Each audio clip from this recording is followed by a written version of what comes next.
ఏదో ఒకటి నేర్చుకో, అసలు అది నేర్చుకోకుండా అంత టైం ఒక్కరోజు కూడా నేర్చుకోకుండా ఉండొద్దు అని చెప్పి చెప్తూ ఉంటాను. కానీ మీరు యాక్ట్ చేసిన సినిమాల్లో మీరు చాలా నేర్చుకొని వచ్చారు కదా, అవునవునవును. యాజ్ డైరెక్టర్ గా ఎక్కువ ఉపయోగపడింది యాక్టర్ కన్నా కూడా. ఎగ్జాక్ట్లీ డైరెక్టర్ గా చాలా ఉపయోగపడింది నాకు. అంటే ఇప్పుడు ఎలాగనంటే భైరవంలో కూడా నుంచొని నేను పక్కన ఫైట్ జరుగుతుంటే చూస్తుంటే నటరాజ్ అని ఒకళ్ళు ఉన్నారు ఫైట్ మాస్టర్. అవును, తనకి అది ఫస్ట్ సెకండ్ ఫిలిం అది.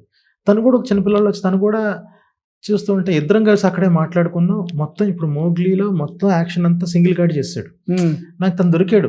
నా భైరవంలో నా డెత్ సీన్ బాగా తీశాడు. అరే భలే తీసాడు అని చెప్పి మొత్తం ఓకే రోప్స్ ఎలా కడుతున్నారు, ఎటు నుంచి ఏం లాగుతున్నారు, ఏం చేస్తున్నారు అంతా అబ్జర్వ్ చేస్తున్నారు. తను చాలా ఇంట్రెస్టింగ్ అనిపించాడు. ఓకే, పక్కకి తీసుకెళ్ళి కథ చెప్పా, మొత్తం సింగిల్ కార్డు నువ్వే చేసేయాలి మొత్తం. అన్నా చేస్తా అన్నా, ఇంక నుంచి నువ్వు స్క్రిప్ట్లో కూర్చో. ఓకే, నాకు సినిమాలో ఫైట్స్ అంటే నాకు ఫైట్స్ టైంకి నువ్వు ఎమోషన్, నీకు ప్రతి ఎమోషన్ తెలియాలి, ఆడి బిహేవియర్ తెలియాలి.